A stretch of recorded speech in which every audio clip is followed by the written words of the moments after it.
नमस्कार दोस्तों, मेरा नाम अमन दुबे और आप सब देख रहे हैं हिंदुस्तान पोस्ट। जैसा कि आप सब जानते हैं, अभी हाल फिलहाल में ही बिहार में चुनाव संपन्न हुए और आज उसी की मतगणना यानी चुनाव की वोटिंग की गिनती शुरू है।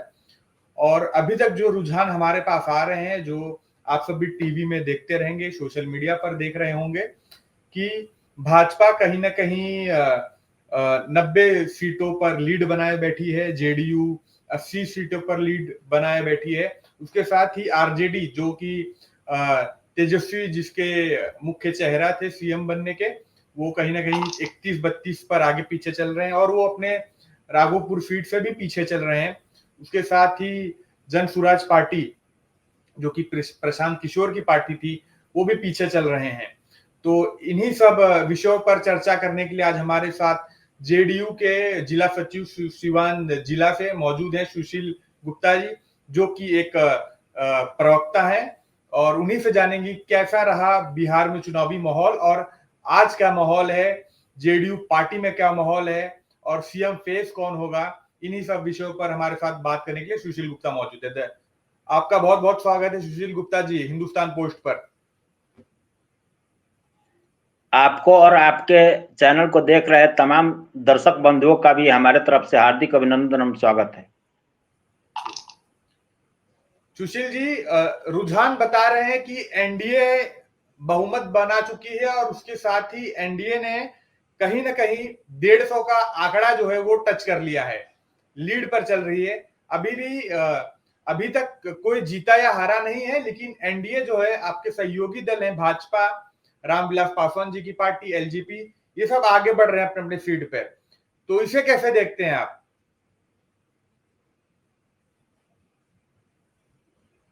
देखिए, जो देश में प्रधानमंत्री नरेंद्र मोदी जी का काम है और बिहार में मुख्यमंत्री नीतीश कुमार जी का काम है, और इसमें लोजपा रामविलास के सुप्रीमो चिराग पासवान जी और उपेंद्र कुशवाहा जी, जीतन राम मांझी जी, ये सब लोग सहयोगी हैं।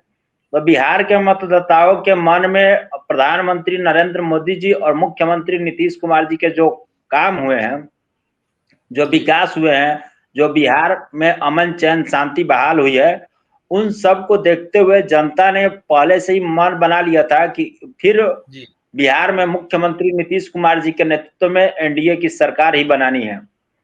और हमको लग रहा था कि 200 के करीब सीट मतलब एनडीए को आएगा। जी, सीट अभी भी देखिए सुशील जी, गिनती तो शुरू है। जो आपने आंकड़ा बोला है कि 200 के करीब, वो भी कहीं ना कहीं छू सकती है एनडीए। आपको बता दूं कि जेडीयू जिसके आप प्रवक्ता है और आपके सहयोगी दल बीजेपी, दोनों ही पार्टी ने 101 सीटों पर चुनाव लड़ा था और दोनों ही पार्टी कहीं ना कहीं उस 101 सीटों पर टच करने के लिए आगे पीछे ही है। वो हालांकि ये बात होती है कि कोई भी पार्टी पूर्ण बहुमत से नहीं आती है और कोई भी पार्टी जितने सीटों पर चुनाव लड़ती है वो नहीं पा पाती है। तो भाजपा कहीं ना कहीं 90 या 88 पे चल रही है और आपकी जेडीयू पार्टी भी 79 पे समथिंग टच कर चुकी है। तो इस बड़ी जीत का अंतर आप किसे देना चाहेंगे? या ये मोदी या नीतीश का जादू छा गया है, या महागठबंधन में जो जो इनकी राजनीति थी, रणनीति थी, इसमें कहीं ना कहीं ये विफल हो चुके हैं? इस पर क्या कहेंगे आप, कैसे देखते हैं इसे? देखिए, सबसे पहले तो महागठबंधन में एक सामंजस्य नाम का कोई चीज नहीं था। आपने देखा होगा कि संतोष साहनी जी जो वीआईपी के सुप्रीमो है और गौड़ा बराम से वीआईपी के अधिकृत प्रत्याशी थे, उनका नामांकन वापस करा लिया गया।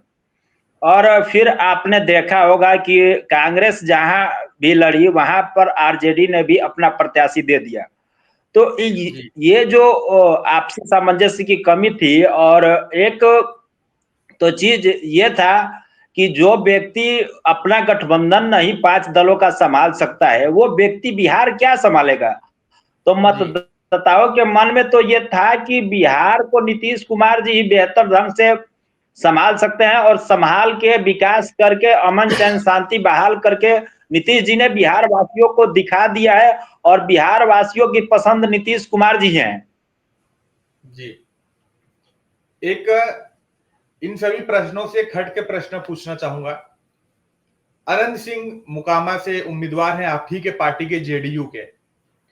हाल फिलहाल में वो जेल जाकर भी आ गए और उन पर हत्या का आरोप लगा, और अब वो मुकामा से बढ़त पा रहे हैं, आगे बढ़ रहे हैं, और निश्चित रूप से ऐसा कहा जा सकता है कि वो जीतेंगे भी, क्योंकि उन्होंने 3 दिन पहले से ही उनके आवास पर तैयारियां शुरू हो चुकी थी। 25 से 30 हजार लोगों का भोजन बन रहा था, 1.5 लाख या 2 लाख के समथिंग करीब मिठाइयां बनी हैं।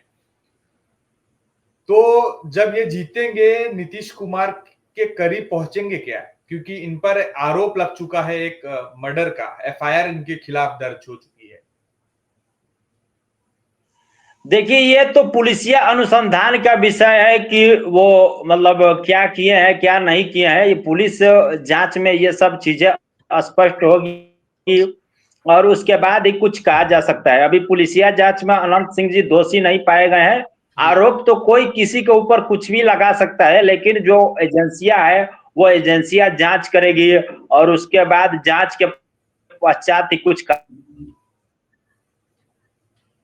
जा सकता है। जी सुशील जी, सीएम फेफ आपके अनुसार आप कह रहे हैं कि नीतीश कुमार ही हमारे मुख्यमंत्री होंगे, बिहार के मुख्यमंत्री होंगे, और आने वाले 5 साल में सुशासन राज चलेगा। ऐसा जेडीयू के ट्विटर हैंडल पर भी एक पोस्ट आ चुका है कि महागठबंधन अब धीरे धीरे लुढ़कती जा रही है और आने वाले 25 से 30 नीतीश, ऐसा करके आप लोग के ही ट्विटर हैंडल से एक पोस्ट आया है। तो क्या होगा ब्लूप्रिंट जेडीयू का, और अगर नीतीश सीएम बनते हैं तो उनका क्या ब्लूप्रिंट होगा, और एनडीए के साथ क्या बातें सुलझेंगी? क्योंकि आप कहीं भी देखें, महाराष्ट्र हो, उत्तर प्रदेश हो, कहीं भी जब एनडीए में बीजेपी ज्यादा सीट पाती है तो जो उनके सहयोगी दल होते हैं वो कहीं ना कहीं नाराज दिखते हैं। तो आप लोग को लगता है कि आपके साथ ऐसा कुछ हो सकता है? नहीं, देखिए 2020 का भी जो विधानसभा का परिणाम आया तो उसमें भी भारतीय जनता पार्टी मतलब उसका सीट अधिक था, लेकिन जब मुख्यमंत्री नीतीश कुमार जी ने अमित शाह जी से और सब लोगों से कहा कि आपकी विधायक दल की संख्या अधिक है, आप बिहार संभालिए, तो उसके बाद अमित शाह जी ने सब लोगों ने लगकर और मुख्यमंत्री जी को बोला कि नहीं, बिहार के नेता आप है और बिहार आप संभालिए। तो पहले भी भारतीय जनता पार्टी के साथ अधिक सीटें था, जनता दल यूनाइटेड का पास तो मात्र 45 सीट था, लेकिन मुख्यमंत्री नीतीश कुमार जी ही थे। और अभी आप जो बात बोल रहे हैं, तो प्रधानमंत्री नरेंद्र मोदी जी, गृह मंत्री अमित शाह जी, भाजपा के प्रदेश अध्यक्ष दिलीप जायसवाल जी, पटना साहिब के सांसद रविशंकर प्रसाद जी, छपरा के सांसद राजीव प्रताप रूडी जी, तमाम बड़े नेताओं ने यह स्पष्ट कर दिया है कि बिहार में नीतीश कुमार जी मुख्यमंत्री थे, है और आगे भी रहेंगे। तो इसमें कोई किसी प्रकार की शक की कोई गुंजाइश ही नहीं है कि बिहार के लोगों की पसंद नीतीश कुमार जी है। और हम लोग का जो कैंपेन चला, जो जिलों में जाके कार्यकर्ता सम्मेलन किया गया, तो इसमें नारा यही दिया गया था, हम लोग का टारगेट 225 सीटों का था, लेकिन हमको लग रहा है, मेरा मैंने अपना मानना था कि एनडीए को 180 से 200 के करीब में मतलब सीट आ सकती है। तो 225 का आंकड़ा शीर्ष नेतृत्व ने तय किया था, लेकिन मेरा अपना आकलन था कि 180 से 200 के करीब में। अब ये मतदाताओं का आशीर्वाद मिला है और बिहार में एनडीए की सरकार बनेगी, मुख्यमंत्री फिर नीतीश कुमार जी होंगे। तो मतदाताओं ने पहले से ही मन बना दिया था कि नरेंद्र मोदी जी और नीतीश कुमार जी के हमको विकास कार्य पर मुहर लगाना है। जी, ये कहीं ना कहीं देखिए, एक तो ये बम्पर जीत कहेंगे इसे, जो जेडीयू कहीं ना कहीं 2020 में पीछे रह गई थी, 44 या 45 समथिंग सीट पर वो अटक चुकी थी मैं कहूंगा, और आरजेडी जो थी एक बड़ी पार्टी बनकर उभरी थी, आज वही आरजेडी कहीं ना कहीं 31 सीट पर आगे चल रही है, और जो रुझान बता रहे हैं कि वो 31-32 सीट पर ही लुढ़क सकती है। तो ये जो पूरा आकलन है, ये जो पूरा बिहार चुनाव पर इस बार हुआ है, तो इस पे इस पर आप क्या कहेंगे? और उसके साथ ही जन सुराज जो कि प्रशांत किशोर की पार्टी है, उन्होंने ट्वीट किया है अपने पार्टी के एक्स हैंडल्स और लिखा है कि बिहार कभी भरने वाला नहीं है, ये जितने भी एनडीए की बहुमत मिल रही है ये सब 10,000 ही वोट हैं।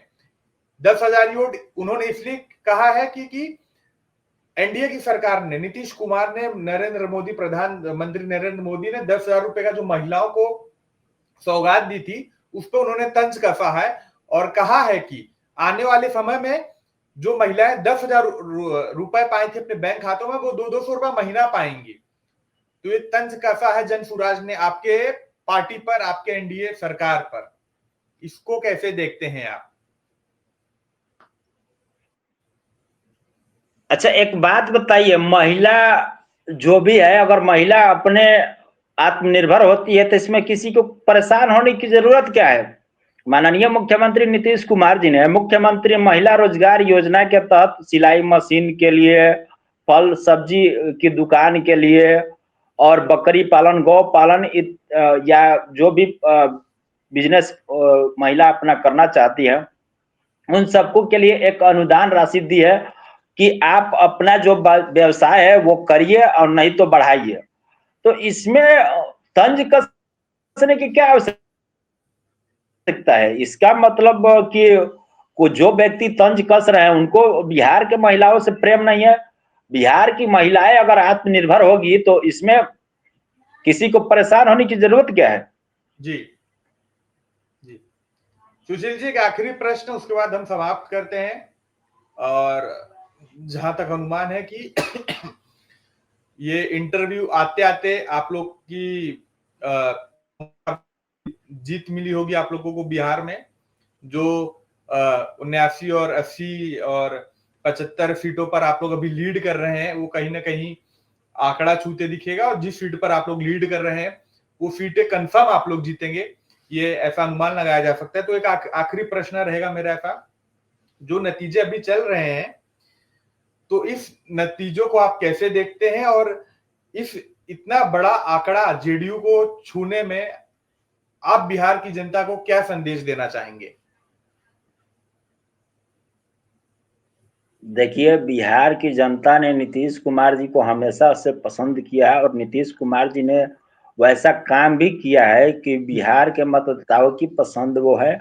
और मुख्यमंत्री के तौर पर नीतीश कुमार जी बिहार के मतदाताओं की पसंद तो है ही, ऊपर से प्रधानमंत्री नरेंद्र मोदी जी का जो सामंजस्य मिला है, जो हम लोग के एनडीए के साथ आपसी जो सामंजस्य बना था और जो एक दूसरे के साथ हम लोग का कोऑपरेशन था, उसको देखते हुए बिहार की मतदाताओं ने एनडीए के पक्ष में जनादेश दिया। आप देखे होंगे कि हमने पहले भी बताया था कि तेजस्वी यादव से अपना गठबंधन नहीं संभल पाया।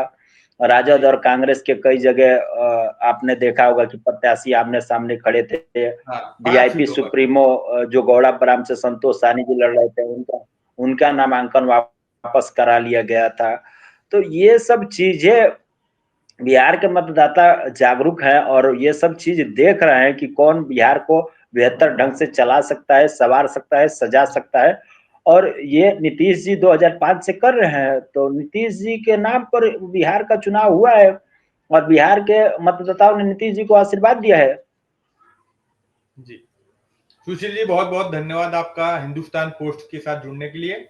और आपने जो जानकारी दी, यही आशा रहेगी कि आप लोग लीड करें और एक बार फिर से बिहार में आप सबकी सरकार बने।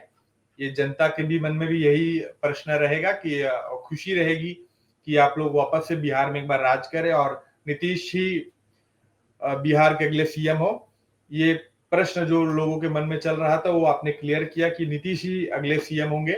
उसके साथ ही मैं अपने दर्शकों से कहना चाहूंगा कि अभी भी गिनती शुरू है और आने वाले समय में या माने कि 5 या 6 बजे तक ये क्लियर हो जाएगा कि कौन इस बार बिहार की जनता पर राज करेगा, बिहार पर राज करेगा, बिहार की जनताओं के दिलों में राज करेगा। और रहा मुख्यमंत्री बनने का सफर, तो वो आने वाले समय में ये भी तय हो जाएगी कौन बिहार का अगला मुख्यमंत्री होगा और कौन डिप्टी सीएम होगा, किसके पास क्या मंत्रालय जाता है। उसके साथ भी हमारे साथ सुशील जी एक बार वापस जुड़ेंगे इस सभी चर्चाओं पर बात करने के लिए। यह वीडियो देखने के लिए बहुत बहुत शुक्रिया। हमारे चैनल को लाइक, फॉलो, शेयर करना ना भूलें और चैनल को सब्सक्राइब जरूर करें। धन्यवाद।